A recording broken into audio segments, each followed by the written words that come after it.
friends. Hello, neighbors. Good to be with you there. Thanks for our intro song. But listen, friends, no matter how badly you want to hold your neighbor's hand or your loved one's hand right now, just don't. Okay, don't hold their hands. Don't hold their hands. That's not the song for right now. Right now, we will go back to our theme. Don't stand so close to me. Just get over it, right? I can't hold anybody's hand except for my dog's, and she's kind of sick of it, and she hurts, and she scratches. So listen, we can all deal with it, and just wait a little bit longer. It is good to be with you for our second ever Fireside chat. Just looking for ways to stay connected in this time of disconnection, in this time of separation and social distancing. Just ways to keep involved with the people we love and are caring for, and just a chance to hopefully just lighten some spirits and get together. But it's been another weird week. Welcome to my friends Seymour the Moose. Someday he'll be his own story. He'll probably be his own Fireside chat, as well as Raider Red, Pope Francis, John Wesley, Mr. Rogers, and C.S. Lewis. And so welcome to them as they join us for the show. I'm going crazy and starting to talk to my bobbleheads, y'all, and it's a little bit of a problem, but we'll deal with it and we'll move on. Okay? All right, good. So, if you've noticed, also, in this stage, for the first time in a long time, it seems like the news has just moved on, right? It's moved on from politics. For the most part, there's still politics. There will always be politics. But for being an election year, there's really almost no discussion of the campaigns or that aspect of politics right now. And so I'm going to capitalize on this moment to announce my presidency for the United States of America. I might be late. You might say that that's impossible and there's no way to win enough delegates in primaries now. I say, listen, with God all things are possible, and that's 100% what the context of that verse is referring to, is me running for president. So, listen, I want to take this moment to announce it, and I want to tell you all about what my 5 to 6 stage platform will be. This is what I'm going to do for you, America. This is what I promise to do when I am president of the United States. Number one, actually for several of these, we are going to get all the scientists in the world together in a room. And listen, you may think what we need to have the scientists focusing on is the virus and finding a vaccine and finding a cure. And sure, that sounds great. But listen, first off, most importantly, what I need them to do is explain to me, how does coffee get cold? Are you tracking with me? How does coffee get cold? I don't get it. It infuriates me. Because listen, and hush, I know what a lot of you are saying. A lot of you right now are sitting there and you're saying, Russ, it's not actually cold. You just expect it to be hot. So when you drink something room temperature, when it's gotten back down to room temperature, then of course it's going to seem cold to you. No, don't tell me that. Don't give me that, right? Don't tell me, well, it's just all in your mind. No, it's not. That is cold. I do nothing but drink room temperature water all the time. That coffee is colder than that water. It makes no sense. I think it's a conspiracy. And I think we need to get all the scientists in the world to get together and explain to us, number one, why is coffee cold? When I'm your president, I'll have an explanation. Also, number two, how do records work? How do vinyl records work? Listen, I know. All of you keep trying to answer this question as if you know. Listen, I don't think we really do. Because what do they keep telling us? Oh, it's the grooves and a needle and the grooves and the frequency of the groove. So you're telling me that Frank Sinatra's voice, that gift from God, he never needed to really live. What you're telling me is if I just got something and drew a good enough groove into this wax and then put a needle on it at the right frequency, then we'd have Frank Sinatra's voice. We never really needed Frank to live, like his soul, the inflection he puts in it. That's what you're trying to tell me? I don't buy it. I don't buy it. And so, friends, when I am president, listen, I get CDs. I get that you took a recording of this, an audio, digital recording of this, and you put it on with a laser or something. I know how uneducated I'm looking in all of this. But listen, when I am President of the United States, I'm going to get the scientists together. They're going to explain cold coffee to me, and they are going to explain records and how they work. Also, number 3, all students and English teachers will probably appreciate. I'm going to get all the best people in the world, right? I'm surrounding myself with the best people here. That's what presidents always say, right? And so I'm going to get the best literature and English professors together, the best writers, and I'm going to have them choose one single citation style. Is it MLA? Is it APA? Is it Chicago, Turabian? What is it? I don't know, and I don't really care which you choose. If I weren't running for president, I would say I'm mostly an MLA supporter. But listen, I don't care. Just choose one, but then that is it. And it's nationwide. And all of us will learn to write with this one style and not have to write every paper differently for every class. So that is my 3rd promise. Number 4, listen. All gas stations will be required to keep regular unleaded on the far left. Right? There's no, on this tank, it's on the far left, and then every 5th tank you go to, they actually snuck it to the far right. So you clicked, you clicked on super unleaded, thinking that it's where unleaded normally is, and now you're spending like 40 more cents for that gas. And listen, I'm too lazy to cancel the transaction and just start over again. And so I'm just going to pay the 40 cents extra for gas. So we are going to make it a law that all gas pumps have to have unleaded on the far left. Fair enough? I think so. And then number 5, I also want an explanation about, have y'all ever looked at the Berenstain Bears? Y'all read those to your kids or as a kid, right? Do you know it's Berenstain? Like S-T-A-I-N, I think, instead of Berenstain, E-I-N? Yeah. It wasn't. But somewhere in time, that got changed. And I'm not okay with it. And we need to look that up, and I want an explanation of where that happened. Pay attention. Look it up. Look it up. I know you don't believe me. Look it up, friends. It's Berenstain Bears. And I don't believe that. I vividly remember seeing Berenstain Bears. And that, anyway, we're going to get an explanation with that. I figure the real explanation for how that happened is more of a tightly held secret than Area 51. But I, as your president, will get that out to the public. It's going to be great, okay? And then, honestly, what I promise to do if I'm elected president, I promise to then almost as soon as I get those 5 pieces of legislation passed, honestly, none of it's a legislation except for probably the citation source and the gas pumps. The others are just explanations that we will put out there. Once I get your answers and those 2 pieces of legislation passed, I immediately promise to hand over the presidency of the United States to Tom Hanks, the only person on earth who deserves to rule over us. The true good person. None of us are truly good except for Tom Hanks.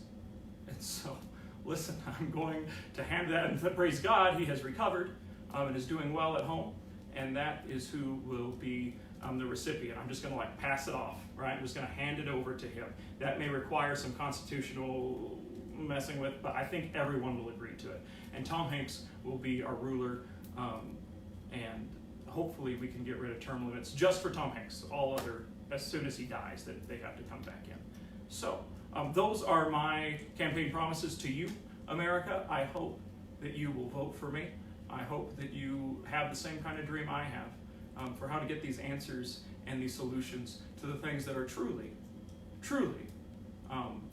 bringing down our potential in America. So I hope that y'all will join me for that. Looking forward to it. I really am. It's going to be a tough campaign, but I think we can do it. And right now, while no one is watching, is the time to do it. So I also hope that you will submit your own campaign promises, if you will, on Facebook Live. Just sit in there in the captions. Give me your campaign promises. Don't make them actually political, friends. Let's avoid that, right? Let's enjoy this little bit of a break we're getting. And tell me, what would you do? If you could be president of the United States and you just had unilateral power to get through Congress somehow with whatever legislation, whatever crazy things you could do, what would you demand? And so, again, please avoid real politics and just give me your answers. I want to hear them. It's fun to read. I like reading your answers to last week's questions. But now we will move on to the main story for tonight. Tonight's main story is about the time that I was a vandal. Last week we talked about my drug deal, and it was a long story. These stories won't be anywhere near that long ever again. But so I confess to you all that I was involved in a drug deal. It's a shameful part of my past that mostly came from me, I don't know, having zero common sense and being super, super naive and trusting people. And so here we are now, and I am coming to you again to confess that I am a vandal and a destroyer of church property. But first, to understand that you need to have an idea about my athletic prowess. I would say, if you were to talk to anybody I went to high school with, the two things they would describe me as is a vandal and hoodlum, and also just almost an athletic god, right? Just incredible at sports and all things athletic. I was terrible. I am perhaps the worst athlete who has ever lived. When I was a kid, my parents put me into sports. I played all of them. I love sports. I'm as big of a sports fan as you'll ever find. I just can't play them. I have like zero natural aggression, except apparently when I'm talking about my campaign promises and telling you not to hold anyone's hand. I don't have the aggression needed to do it. And so, I don't know. My mind's just not set for sports. I can't catch well. I just wasn't gifted in that way, though I love watching it so much. Worked out being a youth pastor because I adored going to the games. And so, really,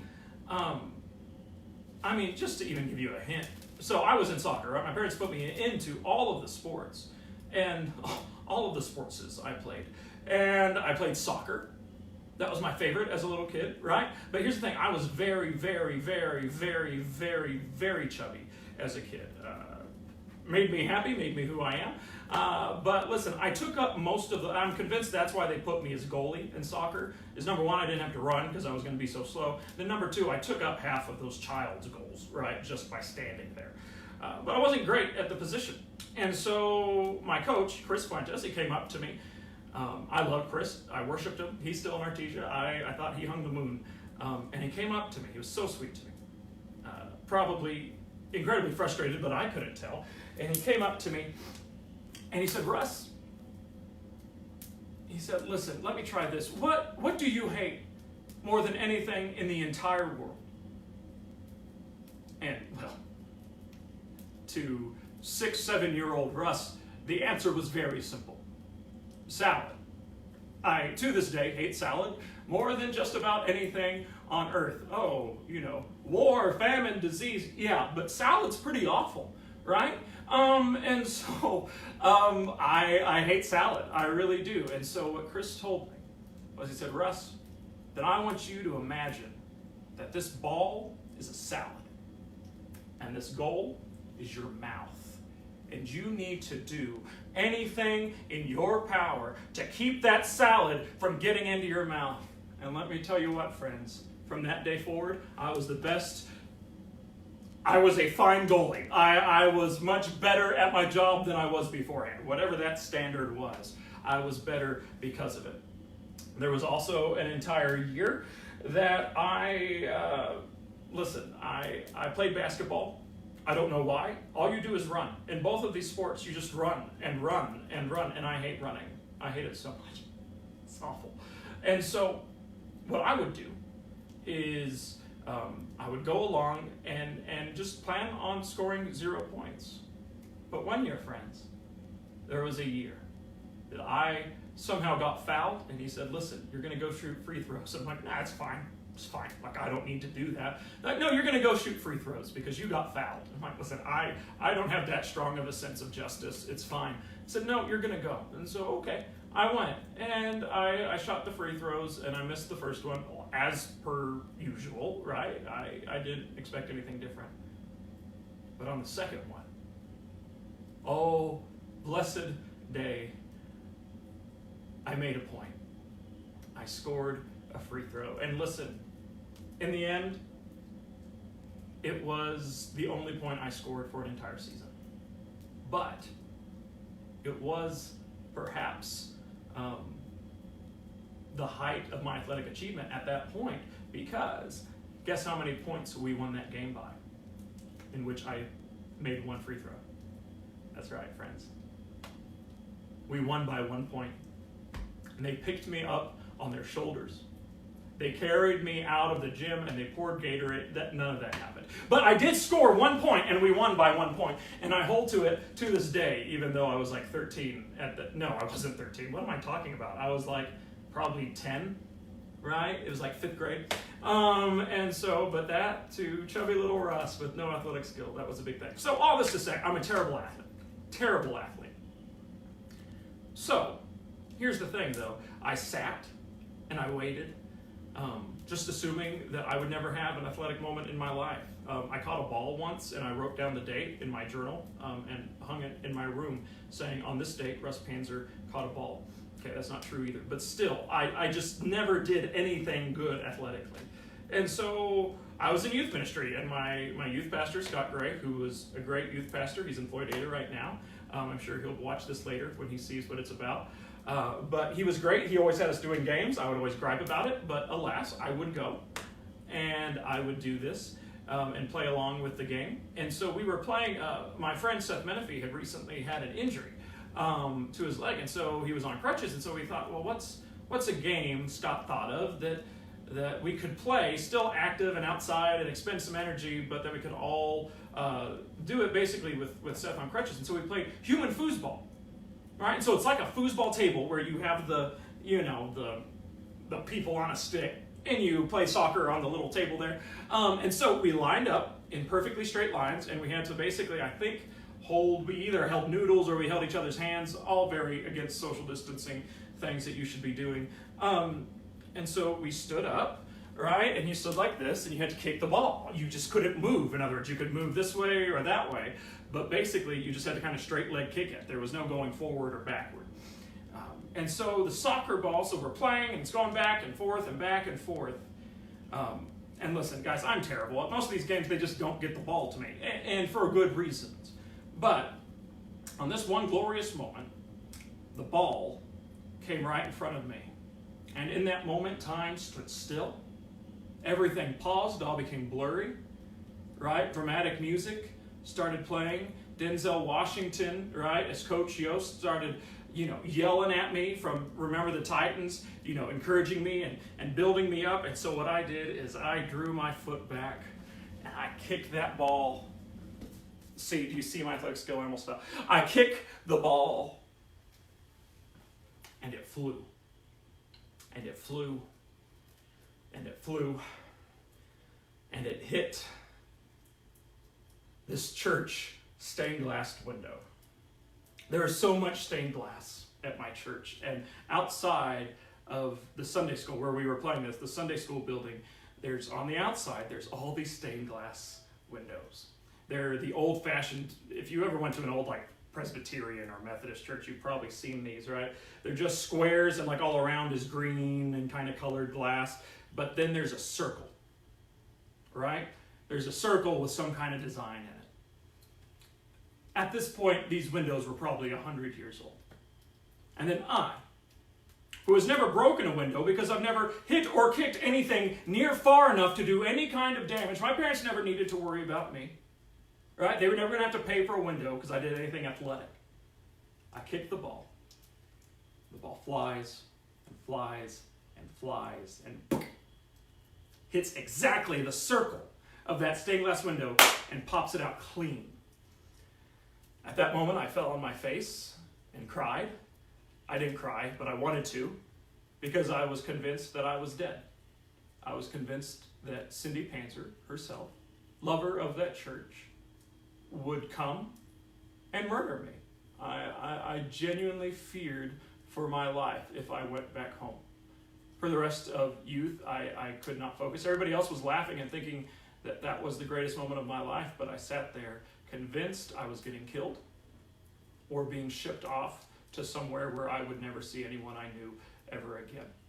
I later found out that Scott was half convinced he was going to get fired because we had broken a near 100-year-old piece of stained glass. And listen, friends, I was friends, my best friends. These families had kids who were rambunctious and would go and break, like you'd have to worry about, are they going to spill things everywhere? I was calm and cool. I was kind of silly, but right, like I wasn't going to spill a drop of anything. There was sugar in that. I'm going to drink it. Right? I'm not going to get donut on anything because I'm going to eat every bit of it. I'm not going to break anything because I'm not going to do anything athletic. And yet I'm the one who vandalized a church by breaking a sacred, old, 100-year-old piece of stained glass and ruined it forever. And it was the Word of God in that circle. It was a Bible with the Word of God on it. And I went and I destroyed the Word of God because I am a vandal. But here's the thing. This is what we decided. In all that time, right? In all of that time, it had been, what was I? Probably 16 years old. In 16 years, all of that had built up. All this athleticism that was never realized all came to fruition and came to a peak and a head right there as I kicked that soccer ball and destroyed my church's stained glass window and probably got myself killed by my mother. I'm happy to report that I lived. She was gracious and merciful, as was the pastor. Turns out there had already been a crack in the stained glass window. But don't listen to that. No, listen. I did that with my incredible athletic talent. I aimed that ball right for it. All these years came together, and suddenly I was able to go and break that stained glass. And so here's the encouragement for you, friends. One of my favorite philosophers is a bear named Winnie the Pooh. He perhaps has better sayings than almost anyone on the face of the earth and is more wise than anyone could ever imagine. I, to this day, between Peanuts and Winnie the Pooh, think there's more wisdom in those cartoons and sweet Fred Rogers.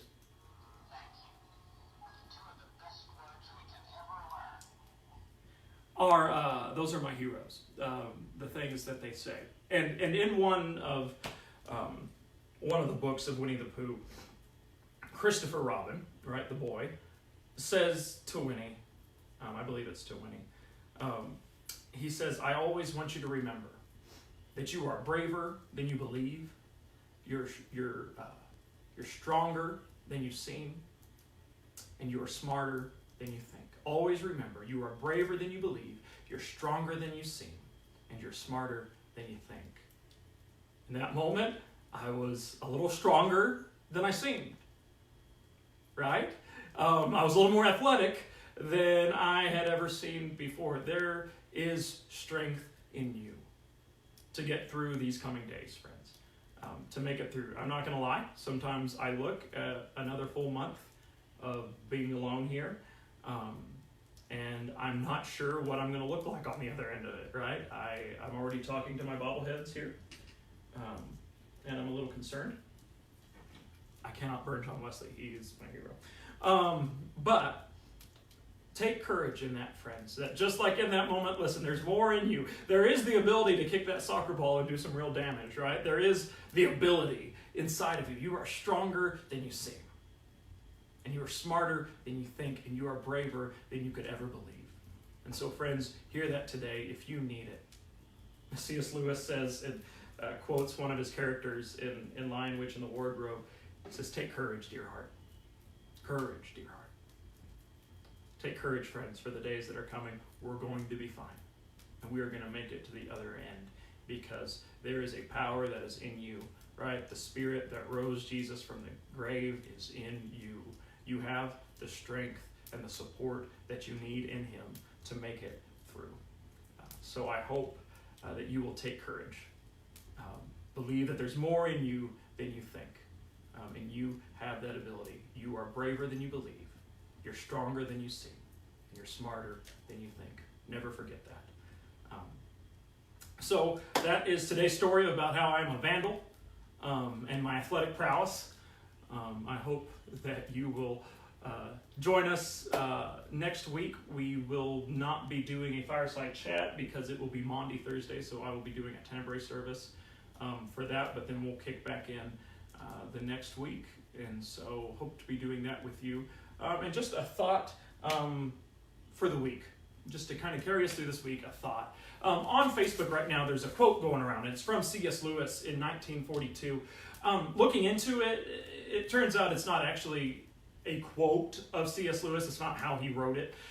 It is probably a pretty good paraphrase of the Screw Tape Letters, which is a book he wrote kind of around the time of the war, probably 1942. I haven't checked that, but and it has the exact same attitude of if you would go read Screw Tape Letters while you have all this time at home, read it. It's a good book where he's talking about just the ability to go and kind of thwart Satan's plans here. It's these letters written back and forth between Screw Tape and Wormwood. It's a demon and his nephew, right, who's kind of an apprentice. It's fun. It's written in a fun style. And they're writing back and forth as this new demon, his nephew, is an apprentice trying to learn. And it's them talking about how they're being thwarted and how they're going to try this and how they should work and what's the best sneaky ways, but yet they keep getting thwarted. And so it's been paraphrased in a way to what's on Facebook. It says, quoting Satan, Satan says, "I will cause anxiety, fear, and panic.